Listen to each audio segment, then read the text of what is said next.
আপনি এই যে এত ডাক্তার রায়পুর ওই সকল অঞ্চলের রাইখা এত দূরে আমার কাছে আইছেন, কুয়েত থেকে আমার ভিডিও দেখেন, মানে একেবারে সহজ সরল একটা প্রশ্ন করি, মানে আমার ভিডিও অথবা আমার কোন দিকটা আপনার ভালো লাগে?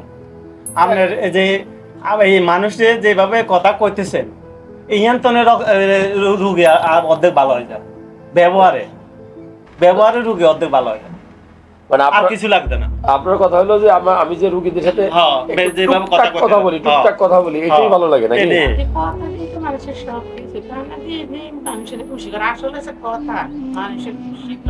সমস্যা হলো যে অনেক সময় ডাক্তারের চেম্বারে গিয়ে অনেকেই ঠিক মতো কথা বলার সুযোগ পায় না, ব্যস্ত থাকে, এই জন্য হয়তো।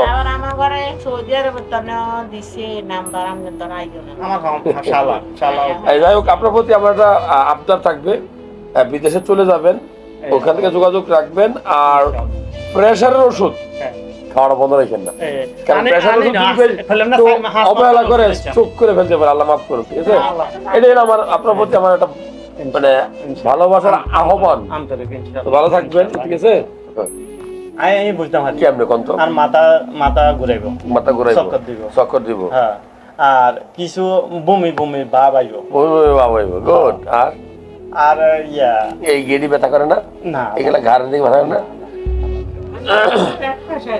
যাই হোক, প্রেসার বাড়লে মূলত ঘাড় বা এই অংশগুলো অনেকেরই ব্যথা করে, প্রচন্ড মাথা ব্যথা করে, ঘুম হইতে চায় না, বমি ভাব, অনেক সময় বমি করে ফেলে অনেক বেশি প্রেসার হয়ে গেলে, আর অস্থিরতা কাজ করে। প্রেসারটা বাড়ে আপনার কিডনিতে যদি কোনো ড্যামেজ হয়, তারপরে যদি আপনার রক্তের খারাপ কোলেস্টেরলটা বাইরে যায়, প্রেসার বাড়ে। বংশগত কারণে প্রেসার বাড়ে। অতিরিক্ত কাঁচা লবণ অনেকেই খায়, লবণে সোডিয়াম থাকলে থাকে তো লবণে, তাই না? তো ওইটা পানি ধরে রাখে যেন প্রেসার বাড়ে। তবে একটা কথা বলি, প্রেসার যদি বাড়ে, প্রেসারের ওষুধ নিয়মিত না খাইলে সাংঘাতিক যে ঘটনাটা ঘটে যায় বাংলাদেশে, সেটা হলো সারা পৃথিবীতেই ঘটে, স্ট্রোক করে মানুষ।